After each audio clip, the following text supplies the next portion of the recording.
আসসালামু আলাইকুম, রূপা রান্নাঘরে সবাইকে জানাই স্বাগত। আজকে আমি তৈরি করব ডিম পোস্তর হালুয়া। এখানে আমি 50 গ্রাম পোস্তকে ধুয়ে পরিষ্কার করে নিয়েছি। এবার আমি সিলে ফেলে বেটে নেব। এটা আমি গ্রাইন্ডারে বাটবো না, সিলে বাটবো। সিলে বাটাটা খুব ভালো হয়, গ্রাইন্ডারে বাটা ভালো হয় না। পোস্ত তো অনেক রকম নোংরা থাকতে পারে, সেই জন্য আমি একটা ছাকনা করে ছেঁকে ভালো করে ধুয়ে পরিষ্কার করে নিয়েছি। এটা আমি মিহি করে বেটে নেব। পোস্ত বাটা হয়ে গেছে, আমি খুব মিহি করে পোস্ত বেটে নিয়েছি। এবার আমি ডিমটা ফেটে নেব। আমি এখানে 50 গ্রাম পোস্তর জন্য 4টে ডিম নিয়েছি। আপনারা পোস্তটা যদি 100 গ্রাম করতে চান তাহলে 8টা ডিম নেবেন, আর যদি 25 গ্রামের পোস্ত করতে চান তাহলে 2টো ডিম নেবেন। আপনারা বাড়াতে বা কমাতে পারেন, কোনো অসুবিধা হবে না। আমি এখানে 50 গ্রামের জন্য 4টে ডিম নিয়েছি। ডিমকে আমি গ্রাইন্ডারে দিয়ে ফেটে নেব। হাতেও ফাটলে চলবে, হাতে একটু সময় লাগবে।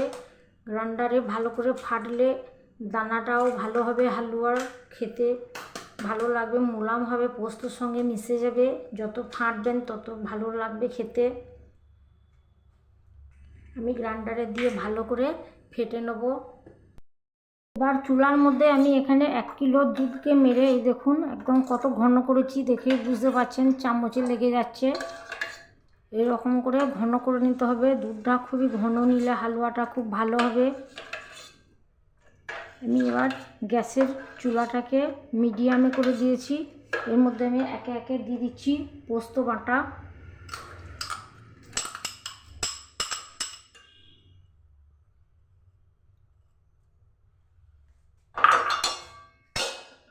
দিয়ে দিচ্ছি 2টো তেজপাতা, আর দিয়ে দিচ্ছি ফেটে রাখা ডিম, ফাটা ডিম দিয়ে দিচ্ছি। এবার অনবরত নাড়াতে হবে, নাড়ানো বন্ধ করলে হবে না। আর গ্যাসের ফ্লেমটাকে মিডিয়ামে রাখতে হবে, হাই ফ্লেমে করলে চলবে না। আর নাড়ানো বন্ধ করলে তো একদমই হবে না। এইভাবে নাড়িয়ে নাড়িয়ে হালুয়াটাকে তৈরি করে নেব। দেখুন আমার হালুয়া এবার ঘন হয়ে আসছে, আমি লাগাতার নাড়িয়েই চলছি, একদম নাড়ানো বন্ধ করিনি। এভাবে একটু নাড়িয়ে চলবেন, তাহলে দেখবেন হালুয়ার দানাটা একদম পারফেক্ট হবে, পোস্তর মতো দানা। দেখুন ডিম আর পোস্ত কত সুন্দর এবার ঘন হয়ে এসছে। 50 গ্রাম পোস্ত আর 4টে ডিমের কতগুলো হালুয়া তৈরি হয়ে যাচ্ছে খুব সহজে। পরিবারের সবাই মিলে খেতে পারবেন।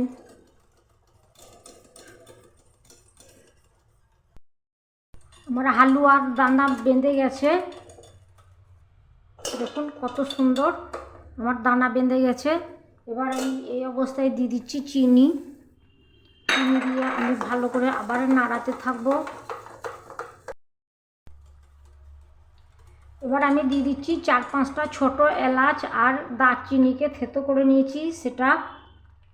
আর দিয়ে দিচ্ছি বড় চা চামচের 1 চামচ ঘি। এখন তো শীতকালে ঘি জমে যায়, ঘিটা একটু বেশি করে দিবেন। আমি বড় চা চামচের ঠেসে 1 চামচ দিয়েছি। সব কিছু দিয়ে ভালো করে আমি আরও কিছুক্ষণ নেড়ে নেড়ে হালুয়াটাকে তৈরি করে নেব। এবার হালুয়া আমার মাখা মাখা হয়ে গেছে। আমি এবার গ্যাসটাকে বন্ধ করে কিছুক্ষণ রেখে দেবো।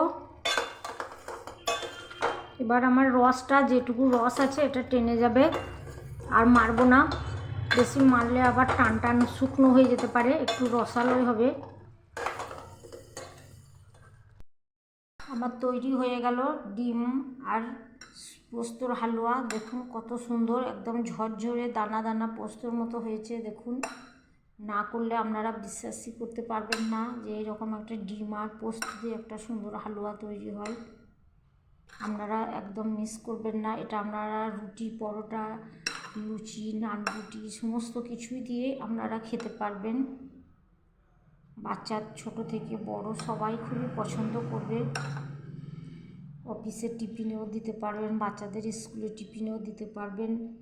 মুখে জিভে জ্বর জ্বালা হলে, এখন সর্দি কাশি হচ্ছে, মুখে টেস্ট নেই, মজা নেই, তখন আপনারা জিভে স্বাদ আনতে এই আইটেমটা তৈরি করে নিতে পারেন। আমি যেভাবে করেছি আপনারা অবশ্যই এইভাবে বানাবেন।